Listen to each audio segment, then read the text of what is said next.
భద్రాద్రి కొత్తగూడెం జిల్లా భద్రాచలంలోని 200 పడకల ప్రభుత్వ ఏరియా ఆసుపత్రిలో వైద్య సేవల లోపాలపై సిపిఎం పార్టీ ఆధ్వర్యంలో ఆసుపత్రి ఎదుట ధర్నా నిర్వహించారు. డాక్టర్లు, స్టాఫ్ నర్సుల కొరత కారణంగా పేదలు, గిరిజన రోగులు తీవ్ర ఇబ్బందులు ఎదుర్కొంటున్నారని నాయకులు ఆరోపించారు. ఆసుపత్రి సూపరింటెండెంట్కు వినతిపత్రం అందజేసి పూర్తి స్థాయిలో వైద్య సిబ్బంది నియమించాలని కోరారు.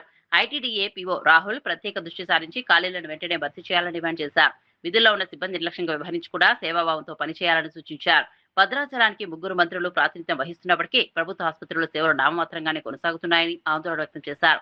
దశల వారీగా అన్ని వైద్య సేవలు అందుబాటులోకి తీసుకురావాలని, అవసరమైన సిబ్బందిని నియమించాలని కోరారు. సమస్యలు పరిష్కరించకపోతే రాబోయే రోజుల్లో ఉద్యమాన్ని మరింత ఉధృతం చేస్తామని సిపిఎం నాయకులు హెచ్చరించారు. మొదలుపెట్టి 20 సంవత్సరాలైంది. 2006 జూలై 4వ తారీఖు నాడు ఆయన మొదటిసారిగా జడ్పీటీసీగా ఎన్నికై ఇవాళ ముఖ్యమంత్రిగా అంటే అత్యున్నత స్థాయికి చేరినందుకు వారికి కూడా అభినందనలు. కానీ మేము ముఖ్యమంత్రి గారికి విజ్ఞప్తి చేసేది ఏంటంటే, మీరు ఈ రోజు ఇచ్చినటువంటి పేపర్ యాడ్స్ కావచ్చు, ఇతర మీడియా యాడ్స్ కావచ్చు, వీటన్నిటికి కొన్ని కోట్ల రూపాయలు ధనాన్ని వృధా చేస్తున్నారు లేదా వినియోగిస్తున్నారు. కానీ ఆ డబ్బును పెట్టుంటే ఇవాళ భద్రాచలం 4 రాష్ట్రాల అంతర్రాష్ట్ర ఆసుపత్రికి ఉన్నటువంటి ఈ హాస్పిటల్ బాగుపడుద్దని చెప్పి సిపిఎం పార్టీగా మేము విజ్ఞప్తి చేస్తా ఉన్నాం. ఎందుకంటే ఇవాళకి దరిదాపు అనేక మార్లు సిపిఎం పార్టీ రాష్ట్ర కార్యదర్శి గారు కూడా విజిట్ చేసినటువంటి సందర్భంలో ఇవాళకి కూడా ఆ సమస్యల పరిష్కారం కాకపోగా ఉన్న సూపరింటెండెంట్, సర్జను ఆ ఒక్క ఆయన కూడా బిగ్గేసి పక్కకు పంపించారు. మరి ఎవరు చేయాలా? ఇలా ఎమ్మెల్యే గారు మొన్ననే చూసాం, అన్ని పత్రికలు మీడియాలో ప్రముఖంగా వచ్చింది. ఎమ్మెల్యే గారికి అభినందనలు, ధన్యవాదాలు. కానీ రోజు వచ్చి ఎమ్మెల్యే గారు అటువంటి ఆపరేషన్లు ఇక్కడ చేయగలరా? ఇది సాధ్యమా? ఆయన ఒక ప్రజాప్రతినిధిగా ఆయన పనులు ఆయన చేయాలి. కానీ ఆపరేషన్లు కూడా చేశాడంటే అదే తెలుస్తా ఉంది. అంటే ఇది ఒక దిక్కుమాలిన ఆసుపత్రి అయిపోయి ఆపరేషన్ చేసేవాడు కూడా లేకపోవడం వల్ల నేను వచ్చి ఆపరేషన్ చేయాల్సిన పరిస్థితి వచ్చిందనేది ఎమ్మెల్యే గారే స్వయంగా చెప్పారు. మరి ఇటువంటి పరిస్థితులు ఎమ్మెల్యే గారు ఏం చేయాలి?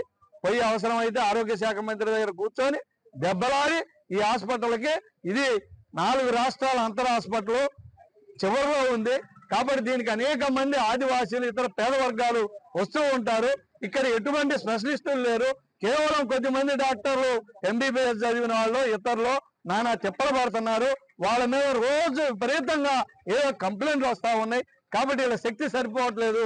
కాబట్టి దీనికి కావాల్సినటువంటి డాక్టర్లను నియమించుకోవాలని చెప్పేసి ఎమ్మెల్యే గారు చొరవ చూపాలని చెప్పేసి మేము సిపిఎం పార్టీకి డిమాండ్ చేస్తా ఉన్నాం. ఎప్పటికైనా ఎమ్మెల్యేలు కావచ్చు, లేదా మన రాష్ట్రంలో ఏ జిల్లాకి లేని అదృష్టం ఖమ్మం జిల్లాకు పట్టింది అంటారు 3 మంత్రులు.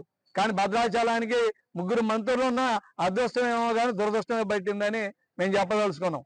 ఎందుకంటే వాళ్ళు దృష్టి పెడితే 5 నిమిషాల పని ఇది. ఆ మంత్రి దగ్గర, సహచార మంత్రి దగ్గర కూర్చొని పోస్టులు నియమించుకోవడం పెద్ద పని కాదని చెప్పి మేము ఈ సందర్భంగా తెలియజేస్తాం.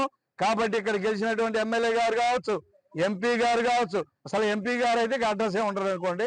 కాబట్టి ఇవాళ ముఖ్య మంత్రులైనా సరే చొరవ పెట్టి ఆ విధంగా వెంటనే డాక్టర్ పోస్టులు, నర్సు పోస్టులు, ఇక్కడ మిగిలిన సిబ్బంది అన్నింటిని కూడా నియమించేదానికి చొరవ చూపాలని, అది మీడియా వల్ల సాధ్యమైంది. కాబట్టి ఈ మీడియా వారు ఇది ఆ ముఖ్యమంత్రి దగ్గరికి పోయేదాకా మీరు ప్రచారం చేయాలని చెప్పి తెలియజేస్తూ భవిష్యత్తులో సిపిఎం పార్టీ ఈ ఉద్యమాన్ని కొనసాగిస్తుందని చెప్పి తెలియజేస్తా ఉన్నాం.